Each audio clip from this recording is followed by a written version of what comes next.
Good morning everyone. তো এখানে আমি সকালে ঘুম থেকে উঠে গেছি, আর এই যে গাছ কি সুন্দর সকালে সবুজ ভাল লাগছে। তারপরে আমি এখানে জল বসিয়ে দিয়েছি ম্যাগি করার জন্য, কারণ আমি পড়তে যাওয়ার সময় টিফিন এসে ম্যাগি নিয়ে যাব। তো সেই জন্য আমি এখানে জল ফুটে গেছে, তারপরে আমি ম্যাগিটা দিয়ে দিয়েছি। এখানে জল ম্যাগিগুলো ফুটে যাবে ভালো করে, তারপরে সেটাকে ছেঁকে নিয়ে সুন্দর করে মশলা দিয়ে ভেজে নেব। তো এইভাবে আমি ম্যাগিটা নিয়ে যাব, কারণ এইভাবে নিয়ে গেলে আমার খেতে ভালো লাগে আর অনেকটা সুন্দর থাকে। তো এখানে ম্যাগিটা হয়ে গেছে, একদম রেডি। সেটা ঠান্ডা করতে দিয়েছি। আর এটা ছোলা, এটা আমি সকালে খাবো, খেয়ে আমি পড়তে যাব। আর এই ছোলা খেয়ে নেওয়ার পর আমি একটু জল খেয়ে নিলাম। জলটা খেয়ে নিলে শরীরটা ঠান্ডা থাকে, কারণ হাইড্রেশন খুব ইম্পর্ট্যান্ট। তো এখানে আমার এই জামা কাপড়গুলো নিয়ে নিয়েছি, আর হেডফোন, সানস্ক্রিন, আর হচ্ছে গিয়ে চিরুনি আর ক্লিপ, এগুলো হচ্ছে আমার লাগবে। আর এই যে আমার ব্যাগ রেডি হয়ে গেছে, ব্যাগের সাথে ছাতাও রেডি। আমি পড়তে যাওয়ার জন্য বেরিয়ে গেছি। আমি এই বাড়ি থেকে বেরিয়ে গেছি এখন, আর এখন বাড়ি থেকে বেরিয়ে সেই পথে হাঁটছি। তো এখানে আমি রেলওয়ে স্টেশনে পৌঁছে গেছি। স্টেশনে টিকিট কেনার পর আমি এখানে স্টেশনে চলে যাচ্ছি।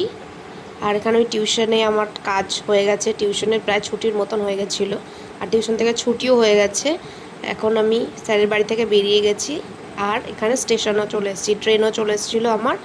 তো এখানে ট্রেনে উঠে এই ট্রেনটা আমি বাড়ি আসবো। তো ট্রেন থেকে নেমে গেছি, নেমে বাড়ির পথে যাচ্ছি, কারণ আমি এখন 2টো বাজে প্রায়। আর ঠাকুরের বাসনগুলো আমি এখন মেজে নেব, কারণ এই ঠাকুরের বাসনগুলো মেজে তারপরে পুজো দেবো। এখানে আমি সার্ফটা নিয়ে নিচ্ছি, সার্ফ দিয়ে আর স্কচ ব্রাইট দিয়ে ঠাকুরের বাসনটা মেজে নেবো ছাদে। তো ঠাকুরের বাসন মাজা হয়ে গেছে, আর জলও ভরে এনেছি। এই যে আমার গোপু, আর এই যে ফুল তুলে নিলাম, এটা টগর ফুল। আর এই যে জবা ফুল তুলে নিলাম, এই জবা ফুলটা খুব সুন্দর দেখতে এই গাছটা। আর এই গাছটা ভেতরের দিকে, তাই চুরিও হয় না।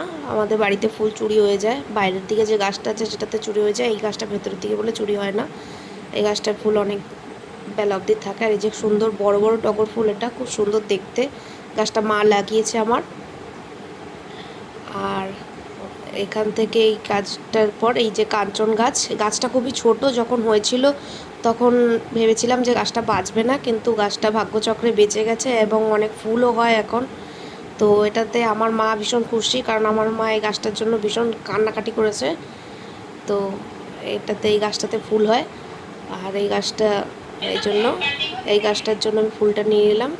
আর এটা হচ্ছে গিয়ে জবা ফুল, রাস্তার দিকে। আর জল আমার মা ভরে রেখে দিয়েছে জলের বোতলে।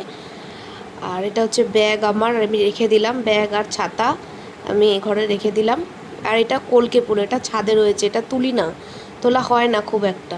তো আজকে খুব সুন্দরভাবে ফুটে সামনের দিকে ছিল, তাই ভাবলাম। আর আজকে ফুলও কম ছিল আমার মানে ঘর বাড়িতে, তাই এই গাছের ফুলগুলোকে তুলে নিলাম। এই গাছের ফুলগুলো খুব সুন্দর দেখতে, কিন্তু এই গাছে আমার অ্যালার্জি আছে বলে আমি তুলতে পারি না ফুলগুলো, তাও তুলে নিলাম। এই ফুলগুলো খুব সুন্দর দেখতে হয়। আর এই ফুলগুলো তুলে যে এখানে রেখে দিলাম, কত পিঁপড়ে। তো এই যে এখানে ঠাকুরের বাসন, জল, আর হচ্ছে গিয়ে ফুল, এখানে যে ধূপকাঠি জ্বালিয়ে দিয়েছি, যে শঙ্খ, জামা কাপড় মেলা হয়ে গেছে দুপুরবেলা, আর দুপুরবেলা খাওয়ার। আর এদিকে এই যে বৃষ্টি হচ্ছে, প্রচুর পরিমাণে বৃষ্টি হচ্ছে, রাত বিকালে প্রচুর পরিমাণে বৃষ্টি হচ্ছিল। আর কি সুন্দর আকাশ, এটা আমি দারুণ লেগেছে এই আকাশটা, কারণ এই আকাশটা পুরো অরেঞ্জ, পিঙ্ক আর নীলের পুরো কম্বিনেশন ছিল। এখানটা ডার্ক আর এই দিকটা পুরো আলোকিত, খুব সুন্দর লাগছিল এই আকাশটা। এইটাই মনে হয় রেইনবো। তো এখানে পিঁপড়েরা মিটিং করছে। আর এটা হচ্ছে গিয়ে মা আর আমি ঘটি গরম খাচ্ছি।